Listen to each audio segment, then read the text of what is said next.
Hello everybody and welcome to this week's Markets to Watch from Smack the Markets for week commencing the 18th of February. Now this week we're starting off the week with a fairly light fundamental calendar and also a US holiday for President's Day.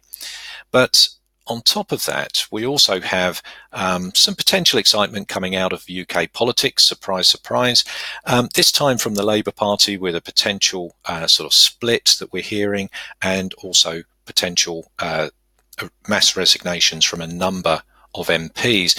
So that is just really sort of set to possibly create even more volatility for the Great British Pound, on top of the already sort of volatile and sort of tentative currency conditions already. So let's go and take a look at some of the markets here that we're focusing on in the trading room at the beginning of this week. Now, the first one here is if we come and have a look at the US indices here. Our favorite market for the US indices here is the mini Dow future. And we can see here that on the daily chart, this market has continued to rally on. We were looking last week for moves up here towards the 25,500 with support at 25,000. That's now sort of played out pretty much exactly as we expected. Now the market's rallied on to just underneath the 26,000 level. And we're probably sort of looking for a similar type of analysis at this moment in time. We've got key support here at 25,500. The daily chart here looking rather stretched, and also coming up against significant resistance above price.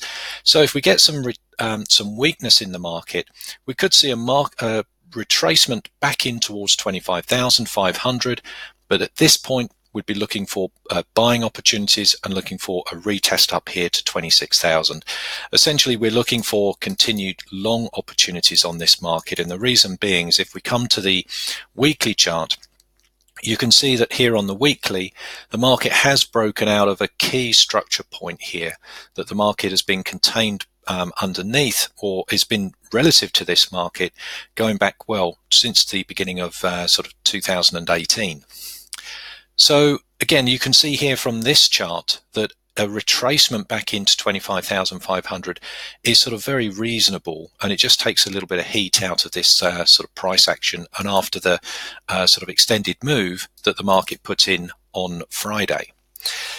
So again, on lower time frames here, looking at the 4-hour time frame, we've got some significant support here around that 25,500.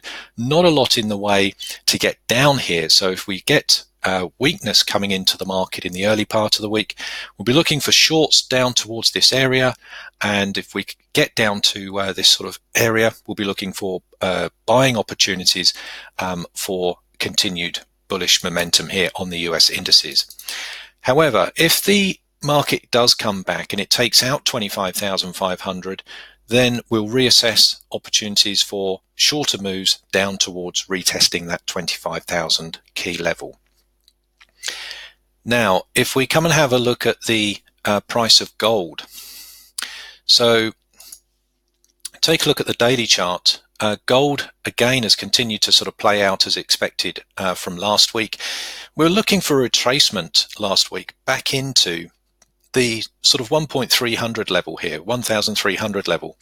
Didn't quite get a retracement all the way back here. It got back into the 50% fib level, which also coincided with the moving average zone. And from there, the markets found support and sort of pushed on.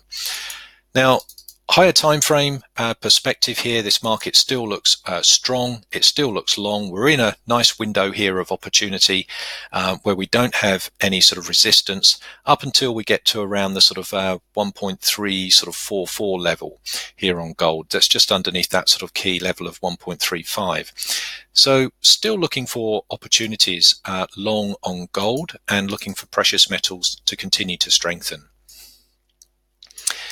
Now, let's come and have a look at the dollar against the yen.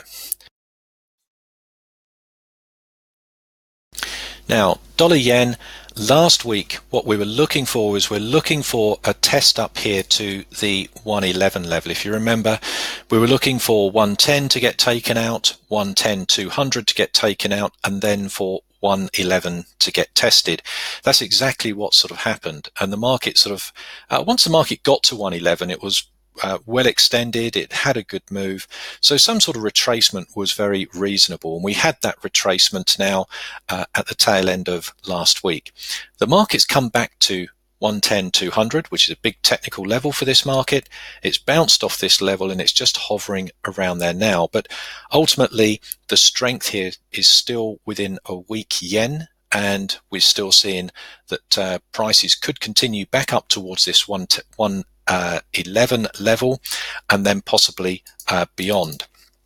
So if we come down the time frames, you can see here on the 8-hour chart and indeed on the 4-hour chart that the market's just sort of pulling back into sort of value area zones. If we open up the 8-hour, you can see that market's sort of pulling back into sort of value area zones where we could start to look for long opportunities, getting a retest up to 111 and then looking for the prevailing trend to continue higher. So that's our focus here on the best of our currency markets at the moment. It's to play a weak yen and not just US dollar against the yen, but we are looking at a number of other of the yen currency pairs. So namely markets like Aussie against the yen and also Canadian dollar against the yen as well, and a number of others too. So I certainly hope this helps, and we'll be looking forward to speaking to you a little bit later in the week. Bye for now.